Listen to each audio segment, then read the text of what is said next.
السلام علیکم ویورز آسمان پر انسان کا اڑنا ہمیشہ سے اس کا دیرینہ خواب تھا، لیکن کامیابی صرف انہی لوگوں کو ملتی ہے جو اسے حقیقی معنوں میں حاصل کرنا چاہتے ہیں۔ آج کی ویڈیو میں ہم آپ کو بتائیں گے کہ انسان کا آسمان پر اڑنے کا خواب کب اور کیسے پورا ہوا۔ یہ کہانی شروع ہوتی ہے ان دو بھائیوں سے جنہیں آسمان پر اڑنے کا جنون تھا۔ دونوں بھائی ہمیشہ پرندوں کو اڑتا دیکھ کر بہت خوش ہوتے اور سوچتے کہ ایک نہ ایک دن وہ بھی فضا میں ضرور اڑیں گے، اور اس مقصد کو پورا کرنے کے لیے انہوں نے کئی کوششیں کی، لیکن ہر بار ناکام ہوئے۔ لیکن بار بار کی ناکامی انہیں اپنے جنون کو پورا کرنے کی جانب بڑھاتی رہی، اور بالآخر ایک دن ایسا بھی آیا کہ نہ صرف یہ دونوں بھائی آسمان پر اڑے، بلکہ ان کی ایجاد ہوائی جہاز کے ذریعے لاکھوں کروڑوں افراد روزانہ ہزاروں میل کا سفر چند گھنٹوں میں طے کرتے ہیں۔ اور یہ سب ممکن ہوا ان دونوں بھائیوں کی وجہ سے، جنہیں تاریخ میں رائٹ برادرز کے نام سے یاد کیا جاتا ہے۔ ملٹن رائٹ جو ایک پادری تھا اور سائنسی ایجادات کو عیسائی مذہب کے خلاف سمجھتا تھا، ان کے گھر 1867 میں ولبر رائٹ اور 1871 میں آرول رائٹ پیدا ہوئے۔ دونوں بھائی ذرا شرمیلے اور لوگوں سے دور رہنا پسند کرتے تھے۔ ولبر رائٹ ذہین تھے اور انہیں سائنسی علوم حاصل کرنے کا بہت شوق تھا۔ اس کے علاوہ ولبر رائٹ ایک بہترین اسپورٹس مین تھے۔ پڑھنے لکھنے کے ساتھ ساتھ کھیل کود ان کی زندگی تھی۔ ولبر رائٹ کے چھوٹے بھائی آرول رائٹ بھائی کی طرح ذہین ہونے کے ساتھ ساتھ بہت شرارتی بھی تھے، اور یہی وجہ تھی کہ آرول رائٹ کی شرارتوں سے اسکول کے ٹیچرز اور اسٹوڈنٹس تنگ تھے، اور اسی وجہ سے انہیں کئی اسکولوں سے نکالا گیا۔ 1878 میں ایک دن ملٹن رائٹ نے اپنے بچوں کو ہوا میں اڑنے والا ایک کھلونا لا کر دیا جو ہوا میں اڑ سکتا تھا۔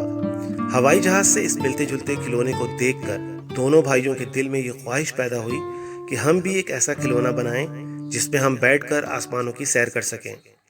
کھیلتے کھیلتے یہ کھلونا ٹوٹ گیا، جس پر رائٹ برادرز کو بہت افسوس ہوا۔ کھلونے کے ٹوٹنے سے ان کے خواب نہیں ٹوٹے۔ نہ صرف دونوں بھائیوں نے مل کر اس کے ٹھیک کر لیا، بلکہ اس جیسا ایک اور کھلونا بنا لیا۔ دونوں بھائیوں نے سوچ لیا تھا کہ ایک نہ ایک دن وہ ہوائی جہاز ضرور بنائیں گے، اور اب ان کی زندگی اسی خواہش کے گرد گھومنے لگی۔ آرول رائٹ نے تعلیم مکمل کرنے کے بعد پرنٹنگ پریس کا بزنس کا آغاز کیا۔ ولبر رائٹ کو بچپن ہی سے آئس ہاکی کھیلنے کا شوق تھا۔ ایک دن آئس ہاکی کھیلتے ہوئے انہیں کئی چوٹیں آئیں، اور وہ نہ صرف جسمانی طور پر بلکہ ذہنی طور پر بھی متاثر ہوئے، اور اسی وجہ سے انہوں نے اپنی تعلیم چھوڑ دی اور پرنٹنگ پریس کا بزنس جوائن کر لیا، اور 1889 میں ایک ہفتوار میگزین کی اشاعت شروع کر دی۔ ان کا پرنٹنگ پریس کا بزنس ترقی کرنے کے بجائے نقصان میں جانے لگا، تو انہوں نے پرنٹنگ کے بزنس کو بند کر کے سائیکلوں کی دکان کھول لی۔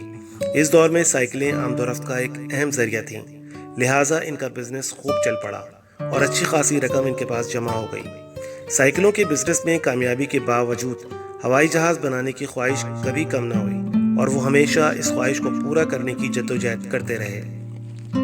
رائٹ برادرز ایک جرمن موجود اوٹو لیلن سے بہت متاثر تھے۔ اوٹو لیلن نے کئی مرتبہ جہاز بنائے اور اس میں آسمان پر پرواز کرنے کی کئی کوششیں کی۔ ایسی ہی ایک کوشش کے دوران وہ حادثے کا شکار ہو کر ہلاک ہو گیا۔ اس کی موت کے بعد دونوں بھائیوں نے یہ عہد کیا کہ وہ ہوائی جہاز ضرور بنائیں گے، اور انہوں نے ایروناٹکس سے متعلق کتابوں کا مطالعہ شروع کر دیا۔ مختلف ماہرین کے ریسرچ پیپر پڑھنے کے بعد رائٹ برادرز نے 1900 سے 1903 کے درمیان 3 گلائیڈرز بنائے۔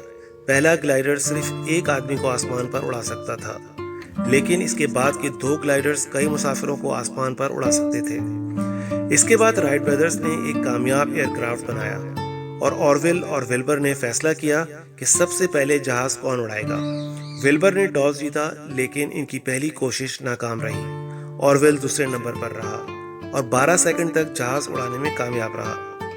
اس دن کے بعد ولبر نے اپنے اس ایئر کرافٹ سے 59 سیکنڈ کی ایک پرواز بھری اور 852 فٹ کا فاصلہ طے کیا۔ اس کے بعد دونوں بھائیوں نے کبھی پیچھے مڑ کر نہیں دیکھا۔ بہتر سے بہتر ایئر کرافٹ بنانے کا سلسلہ جاری رہا، اور دونوں بھائی بالآخر رسک فری ایئر کرافٹ بنانے میں کامیاب ہو گئے۔ رائٹ برادرز نے اپنا پہلا جہاز US ملٹری کو $30,000 میں فروخت کیا۔ اس کے بعد یورپ میں رائٹ برادرز کے جہازوں کی ڈیمانڈ بڑھنے لگی، تو انہوں نے 1909 میں رائٹ نامی ایک کمپنی بنائی۔ اس کمپنی کے صدر ولبر اور نائب صدر آرول تھے۔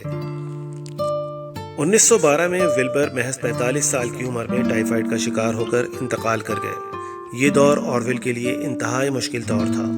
وہ رائٹ کمپنی کو اپنے بھائی کے بغیر چلانا نہیں چاہتے تھے۔ انہوں نے 1915 میں رائٹ کمپنی کو فروخت کر دیا۔ اس کے بعد آرویل رائٹس ایروناٹکس سے متعلق کتابوں اور ریسرچ رپورٹ میں کام کرتے رہے۔ 30 جنوری 1948 کو آرویل رائٹ ہارٹ اٹیک کی وجہ سے انتقال کر گئے اور یوں پہلے ہوائی جہاز کے خالق اس دنیا سے رخصت ہوئے۔ آرویل رائٹ اور ویلبر رائٹ دونوں بھائی امریکہ کے رہنے والے تھے۔ ان کے تیار کردہ جہاز میں انجن نصب تھا جو ہوائی جہاز کے دونوں بازوؤں میں لگے پنکھوں کو گھماتا تھا۔ رائٹ برادر سے پہلے بھی ہوائی جہاز بنانے کے تجربات کیے جا چکے تھے، لیکن ان جہازوں میں کئی خامیاں تھیں اور ان جہازوں پر انسان کا سوار ہونا خطرے سے کم نہ تھا۔ لیکن رائٹ برادرز نے پہلا سب سے اچھے طریقے سے کنٹرول ہونے والا، طاقتور اور انسانی وزن کو آسانی سے اٹھانے والا رسک فری ہوائی جہاز بنایا تھا۔ اسی لیے سب سے پہلے ہوائی جہاز بنانے کا سہرا رائٹ برادرز کو جاتا ہے۔ حیرت کی بات تو یہ ہے کہ دونوں بھائیوں نے کسی کالج سے فلائٹ کے بارے میں کوئی پڑھائی نہیں کی تھی۔ ان دونوں بھائیوں نے جرمن انجینئر سے گلائڈ کے بارے میں کچھ ٹریننگ لی تھی۔ دونوں بھائیوں میں میکینیکل ڈیزائن کو سمجھنے کی خودداد صلاحیت موجود تھی، جو آگے چل کر انہیں ایک کامیاب جہاز بنانے میں مددگار ثابت ہوئی۔